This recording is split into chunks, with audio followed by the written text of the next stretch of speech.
Welcome to today's deep dive. I want you to start off by picturing something with me. All right, what are we looking at? Picture a really just flawless sunrise over the Bay of Bengal. Sitting side by side in this perfect shimmering harmony are 52 massive gray warships representing dozens of rival nations. Wow, quite a visual. Yeah, and on the surface, it looks like a total triumph of world peace. But underneath that placid water, it is a highly calculated, incredibly tense game of espionage. Oh, absolutely. And we are stepping into that exact world today. We're examining an excerpt from a really gripping story. It's called Iris, Dan-Dena.pdf by Cheeto Pepler. It's a fantastic piece. It really is. The mission of our deep dive today is to explore that razor-thin, incredibly fragile line between maritime diplomacy and the sudden reality of naval warfare. It's a line that vanishes faster than most people realize. Exactly. Yeah. Now, to be perfectly clear with you right up front, the source material we are looking at depicts a fictionalized near-future geopolitical conflict. It's set in the year 2026, and it involves the United States, Iran, and several other nations. Right, it's a narrative exploration. Yes, and we are here strictly to analyze the fascinating narrative and the compelling strategic themes within this text. We are definitely not endorsing any political viewpoints, and we are certainly not taking sides in any real-world international conflicts. Just looking at the mechanics and the story itself. Exactly. So to set the stage for this scenario, what does this actually look like? Well, imagine a backdrop right behind me of a bustling, sunlit harbor just filled with colorful international flags. We are at Milan 2026. And that's in India, right? Yes, in Visakhapatnam, or Vizag, India. This is the largest multinational naval gathering in the Indo-Pacific. It's literally a place where navies that routinely track each other through weapon periscopes are suddenly, parked at the exact same pier. It's just wild to think about. It is. So the story opens with the arrival of the Iris de Dena, which is an Iranian frigate. And on the pier, you have these Indian liaison officers, Lieutenant Arjun Mehta and Sub-Lieutenant Priya Nair, and they're watching all the ships roll in. Right, doing their routine checks. Yeah, but Priya notices a really significant deviation from the norm. Okay, let's unpack this. Historically, for an event of this magnitude, the Americans send a Burke-class destroyer, to show the flag. It's the standard power projection move. Right. But this year, they didn't do that. They sent a P-8A Poseidon Maritime Patrol aircraft, and they parked it miles away at a nearby Indian naval airbase. Which is a very deliberate choice. What's fascinating here is how navies utilize these supposedly peaceful gatherings for intelligence collection. Because it's not just a plane. Not at all. The P-8A Poseidon is this incredibly advanced intelligence gathering platform, and the Iranian commander, Abu Zarzari of the Dena, he is acutely aware of this. He knows exactly what's going on. Right. He knows that while the tourists on the promenade are, waving at the flags and taking pictures, that American P-8 is likely using its synthetic aperture radar and its signals intelligence suite to just vacuum up his ship's data. Wow, so they're just passively soaking everything up. Everything. It is mapping their communications bursts, it's logging their specific radar frequencies, and it's cataloging the unique acoustic signature of the Dena's propellers. That is intense. Yeah. Gatherings like this, as Ari actually notes to his officers in the text, they're explicitly designed to remind everyone who is watching whom. And that dynamic is really front and center at the officers' reception later that night. The author sets the scene so perfectly. It's carefully orchestrated. You have these strings of white lights, live tabla music playing, waiters carrying trays of tandoori chicken. It sounds so disarming. It really does. And Arjun Mehta approaches Commander Zari with a glass of chilled, deep red pomegranate juice and actually greets him in Persian. A nice diplomatic touch. Yeah, and Zari accepts the drink, but he totally doesn't miss the geopolitical reality of India's position there. He points out that India is playing the perfect middleman. They're hosting the U.S. at the airbase and Iran at the pier. Which is a delicate balancing act for India. Exactly. And Zari looks out at the dark harbor and he tells Arjun to enjoy the peace tonight, because it is the most fragile thing in the harbor. That line gives me chills, honestly. And the organizers, they have to manage that immense fragility the very next day during the International Fleet Review. Right? The actual parade of ships. Yeah, and it is a logistical high-wire act. You have 52 warships that must anchor exactly 500 to 1,000 meters apart in the bay. That sounds incredibly difficult with ocean currents. It's nearly impossible. In fact, there's a great moment when a Philippine captain in the planning room asks what happens if a ship drifts off its anchor. And the Indian planning officer just replies, then everyone drifts. Then everyone drifts. It Wow. really underscores the shared, unforgiving physics of the ocean. It's not just physics, though, right? The geometry of how they are placed is totally deliberate. Oh, absolutely. The organizers intentionally mix the nations into 6 massive columns. They want to avoid any visual representation of real-world alliances. So no NATO bloc over here and someone else over there. Exactly. Just navies. The Iris Dena is strategically placed directly between an Indian destroyer and an Australian frigate. And while the ships maintain that rigid formation, the Indian president, Drupadi Murmu, she sails past on the INS Sumedha to actually inspect the fleet. Right, the official review. Thousands of sailors in these stark white uniforms are saluting in perfect synchronization. But during this whole massive display, the narrative brilliantly shifts focus to the Iranian admiral, Shahram Irani. Yes, and the text specifically notes he is the first Sunni officer to lead a branch of Iran's armed forces. Right. And he's standing on the deck watching this incredibly peaceful fleet, but his internal monologue reveals this deep cognitive dissonance. If we connect this to the bigger picture, Admiral Irani's reaction is rooted in a highly specific historical context. His mind immediately drifts back to April 1988 and Operation Praying Mantis. Which was a major turning point. It was. For those unfamiliar, that was the largest U.S. surface naval action since World War II. It was initiated after the USS Samuel B. Roberts struck an Iranian mine. Right, and the retaliation was massive. The U.S. retaliated by destroying Iranian oil platforms and sinking several Iranian vessels, including the frigate Scion. So for Iranis, seeing dozens of foreign warships gathered peacefully like this, it is entirely surreal. It has to be. It surfaces this heavy institutional memory of what those gray holes are actually built to do when diplomacy fails. And the text then contrasts that really heavy institutional memory with the ground-level experience of the enlisted sailors during shore leave. The human element. Yes, exactly. Many of these Iranian sailors are leaving their country for the very first time. They visit Kailasagiri Hill to see these massive 40-foot statues of the Hindu deities Shiva and Parvati. Just being tourists, basically. Yeah, one Iranian sailor even remarks that only India builds gods larger than warships. That's a great line. But the most revealing detail about their lives comes when they interact with the local commerce. An Iranian sailor proudly shows off a brand new black market iPhone he just purchased right there in Vizag. And this is a highly calculated narrative choice by the author, because his crewmates immediately start discussing the need for a robust VPN. Right, to bypass the government filters back home. Exactly, just to access the App Store and Western social media. It highlights this fascinating internal contradiction. These young men are highly trained, they're trusted to operate state-of-the-art, lethal military hardware. But they can't browse the internet freely. No, they're subjected to strict digital firewalls by their own state. It illustrates the intersection of globalized cyber restrictions and military security. It strips away the monolith of the state to show you the reality of its personnel. Yeah, that really humanizes them.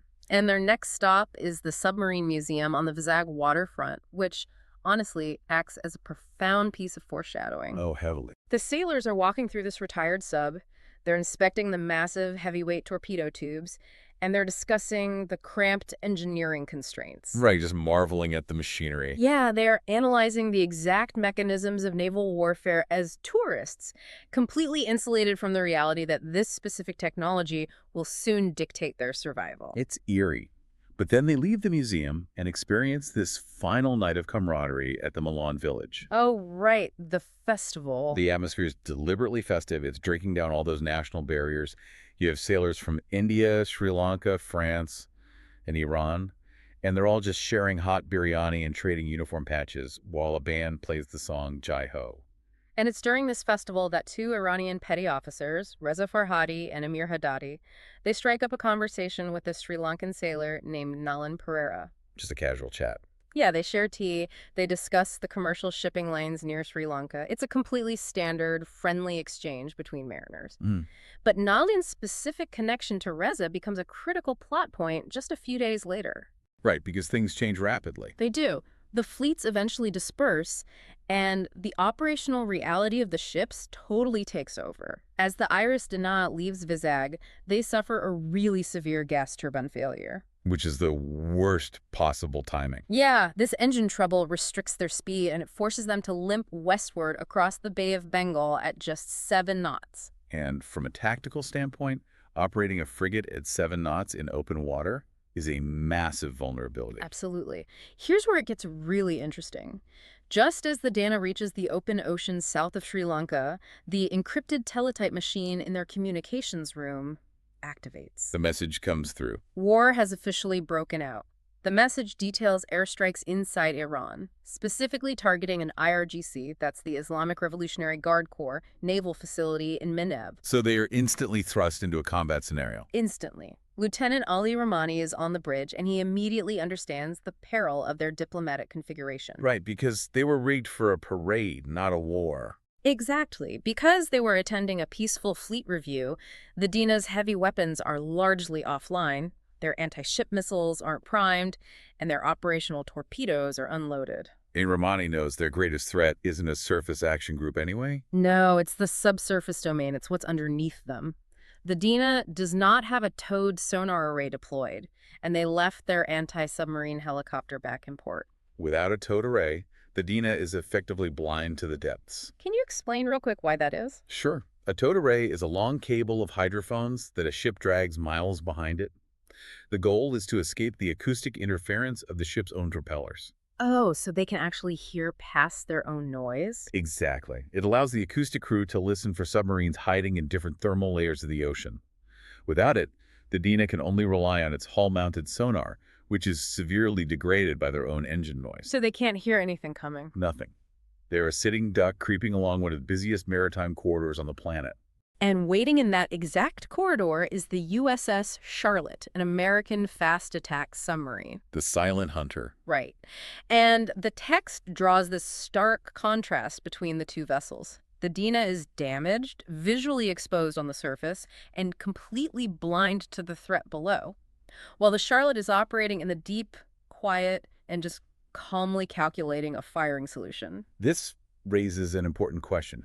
How does modern subsurface warfare actually execute a strike? Yeah, it's not like the movies, right? It isn't a chaotic dogfight at all. It relies on target motion analysis, or TMA. The submarine crew listens to the Dena's acoustic signature, the specific thrum of its propellers, and they monitor its bearing rate. Just by listening. Right, to establish range, course, and speed without ever pinging their active sonar, because pinging would instantly give away their position. That makes sense. So the American captain reviews the TMA data and notes that a slow ship moving in a straight line at 7 knots, it basically provides absolute predictability for the fire control computers. It's a torpedo's best friend. Sadly, yes. So the submarine captain confirms the target via the periscope, and he issues the firing order.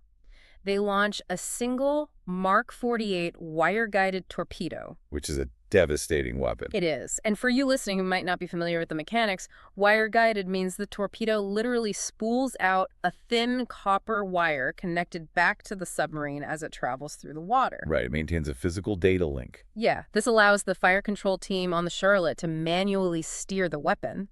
They can update its course in real time to bypass any acoustic decoys the target might try to deploy. It's basically inescapable at that range. Yeah. And the strike itself is structurally catastrophic. It's devastating. The Mark 48 detonates directly beneath the stern of the Dena. And it's not just the impact. The physics of the explosion creates a massive void under the ship, essentially snapping the vessel's keel. It breaks the ship's back. Yes. Yeah. The entire stern vanishes instantly. It floods the engineering spaces and takes the entire engineering crew with it in seconds. And the remaining forward section loses all propulsion and begins to rapidly drag downward into the ocean. The timeline of the sinking is incredibly compressed. It's terrifyingly fast. The men on the bridge, Captain Zari and Lieutenant Rahmani, they have only minutes. They oversee the deployment of the life rafts, but they refuse to abandon the bridge themselves. That level of duty is just hard to comprehend. It really is. Yeah. They issue the abandon ship order for the crew. They walk out to the bridge wing. They face east toward the dawn, pray quietly to Allah, and remain with the ship. Wow. From the moment the torpedo strikes to the Dena slipping completely beneath the surface of the Indian Ocean, less than 5 minutes pass. 5 minutes, that's all it takes.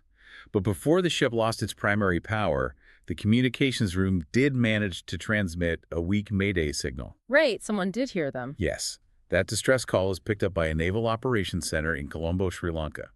This leaves 32 Iranian survivors floating in the warm, oil-slicked waters of the Bay of Bengal. Just clinging to orange life rafts in the debris field as the sun rises. Exactly. And hours later, a Sri Lankan patrol vessel responds to those coordinates. And this leads to arguably the most heartbreaking moment in the entire narrative. The patrol vessel arrives, and the crew begins hauling these exhausted, oil-covered survivors out of the water using cargo nets and lines. It's a chaotic rescue scene. Very. And during the recovery, a Sri Lankan sailor reaches down to pull a survivor from a raft. He's wiping the heavy bunker oil from the man's face to see if he's okay. The Sri Lankan sailor is Nalin Pereira, Oh, and the survivor he has just pulled from the water is Reza. the sailor from the festival. Yes. Just days prior, they were drinking tea, they were laughing, discussing shipping lanes at the Milan Festival, and now they are navigating the immediate, brutal, physical aftermath of a combat engagement. That encounter isolates the core tragedy of the entire narrative perfectly. Mm. Geopolitical machinery operates at this really high, abstracted strategic level. But the actual friction of those decisions is borne by individual sailors on the deck plates. Precisely. And this specific rescue creates an immediate, incredibly complex geopolitical headache for the Sri Lankan government. Because they're totally neutral. Right. Sri Lanka is a neutral nation that wanted no part of this, and they are now holding combatants from an active war zone. It forces Sri Lanka into a rigorous, immediate interpretation of international maritime law. They have to balance their fundamental humanitarian duty to rescue mariners in distress, which they have to do, with their imperative to maintain strict political neutrality. And it gets more complicated because they are currently treating the Dena survivors in Colombo, but they also have another Iranian ship, the Bushehr, requesting port access. Oh man, what do they even do in that situation? Well, under the framework of international law, specifically Hague Convention the 13, concerning the rights and duties of neutral powers in naval war, belligerent warships can generally only remain in a neutral port for 24 hours. Unless they are severely damaged, right? Correct. So because Sri Lanka desperately wants to avoid being classified as a co-belligerent or an active participant in this conflict, they make the quiet, calculated decision to intern the Bushehr in a completely separate port. Just keeping everything as separated as possible? Yes. It demonstrates how a single torpedo strike reverberates across the entire geopolitical landscape. It forces uninvolved nations into these really difficult legal and diplomatic maneuvers. And the timeline of these events is what truly stands out to me. You have sailors trading uniform patches and listening to live music on a Tuesday. Having a great time. Yeah, and by Thursday, a strategic shift turns them into military targets. The narrative of the Iris Dena really highlights how decisions made in quiet, secure rooms thousands of miles away dictate the survival of personnel who are just executing routine diplomatic deployments. What does this all mean? The text essentially argues that the ocean has a long and indifferent memory. It doesn't care about the politics. Not at all. It serves as a shared bridge for international cooperation when diplomacy is functioning. But the very moment that framework collapses, the sea instantly reverts to a graveyard. That is a really sobering thought. And to build on the themes of this narrative, I want you to consider a provocative thought that isn't explicitly detailed in the text, but is deeply tied to it. Okay, what are you thinking? Think about the psychological reality of the crew aboard the USS Charlotte. They executed a highly destructive firing solution from miles away. Right, relying purely on target motion analysis and glowing dots on a screen. Exactly. They never visually engaged the personnel on the Dena. They never saw their faces. As technology advances and the physical distance between the weapon and the target expands, it fundamentally alters the psychological friction of engagement. It abstracts the violence. Completely. Yeah. How does modern remote control warfare impact the human soul, especially when the operators can destroy a vessel full of people who, just days before, were dancing at a festival? And then they just simply dive back into the silent dark. Without ever witnessing the immediate physical consequences of that order, it's something that will stay with you long after the story ends. Definitely a heavy question to leave on. It is. Thank you for joining us on this deep dive into the story of the Iris Dena. Keep questioning the systems and strategies around you, and we will catch you next time.